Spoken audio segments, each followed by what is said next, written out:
कानपुर के Regency hospital में कानपुर के पैथोलॉजी विभाग ने विशेषज्ञों के लिए एक सीएमई के आयोजन को लेकर प्रेस कॉन्फ्रेंस किया। इस सीएमई में विशेषज्ञों को व्यापक और नैदानिक प्रशिक्षण दिया जाएगा, जिसमें स्नातक छात्रों और प्रैक्टिसिंग पैथोलॉजिस्ट को महिला जननांगों से संबंधित पैथोलॉजी मामलों में निदान करने में सक्षम किया जाएगा। रेजेंसी हॉस्पिटल की डॉक्टर अंजलि तिवारी ने कहा कि इस सीएमई का आयोजन करने के पीछे हमारा लक्ष्य है कि डॉक्टरों को महिला जननांगों से संबंधित पैथोलॉजी के केसों के निदान में सहायक वर्गीकरण, स्टेजिंग और अन्य सहायक लक्षणों पर मार्गदर्शन करना। चिकित्सकों को निरंतर सीखने और कौशल के अवसर प्रदान करने के लिए रेजेंसी हॉस्पिटल समय समय पर ऐसे सीएमई का आयोजन करता रहता है, ताकि उनके अभ्यास उनके रोगियों के लिए सर्वोत्तम चिकित्सा देखभाल को दर्शा सके। इसका लक्ष्य पैथोलॉजिस्टों के व्यवहार में उनके प्रदर्शन को बढ़ाने में भी मदद करना है।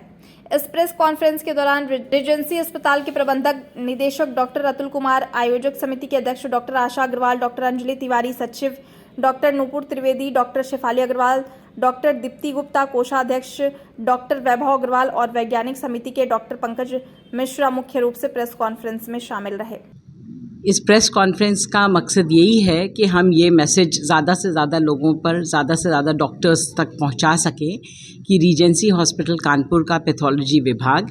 एक दिवसीय सीएमई का आयोजन कर रहा है गौर-हंगरी Singhania institute of management Lajpat Nagar में। और इसमें पूरे देश से और अटेंड करने वाले पूरे प्रदेश के लोग होंगे। फैकल्टी हमारे पूरे देश से है, हैदराबाद, चंडीगढ़, दिल्ली, सब जगह से आ रहे हैं फैकल्टी। और इसमें हम लोग मेनली जो गायनेकोलॉजिकल पैथोलॉजी यानी महिला जननांगों से संबंधित जो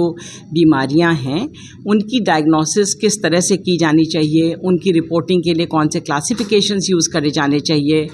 और किस तरीके का पैटर्न होना चाहिए, कैसे उनकी प्रोसेसिंग की जानी चाहिए। वो जो टिश्यू हम लोग को मिलता है सर्जिकल पैथोलॉजी का, बायोप्सी जिसको कहते हैं, तो बायोप्सी के सैंपल्स को किस तरह से प्रोसेस किया जाना चाहिए। और सिर्फ हिस्टोपैथोलॉजी की रिपोर्ट ही नहीं, आगे की कुछ एडवांस चीज़ें होती हैं जैसे इम्यूनोहिस्टोकेमिस्ट्री और साथ में कुछ और जांचें होती हैं जो हमें सहायक होती हैं डायग्नोसिस बनाने में। और ना सिर्फ डायग्नोसिस बनाने में बल्कि मॉलिक्यूलर लेवल की जो टेस्टिंग होती है वो हमें ट्रीटमेंट देने में भी सहायक होती है। सो ये मदद करेगा ना सिर्फ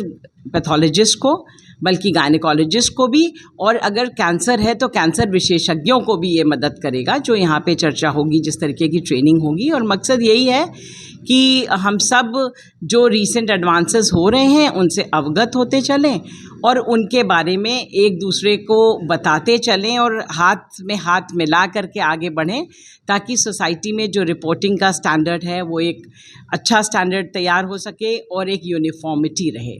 ताकि ये ना हो कि यहाँ पे तो डॉक्टर ने नहीं बताया, वहाँ के डॉक्टर ने कुछ बताया। तो ये सोसाइटी के लिए, हम डॉक्टर्स के लिए, पैथोलॉजिस्ट के लिए, सबके लिए कारगर होगा। और हम आपसे यही मदद चाहते हैं कि ये मैसेज जाएगा तो जिन लोगों ने नहीं रजिस्टर किया है, जिनको नहीं मालूम है कि इस तरीके की कोई कॉन्फ्रेंस हो रही है, वो लोग जो कुछ जानना चाहते हैं वो आके अटेंड कर सकेंगे इसे।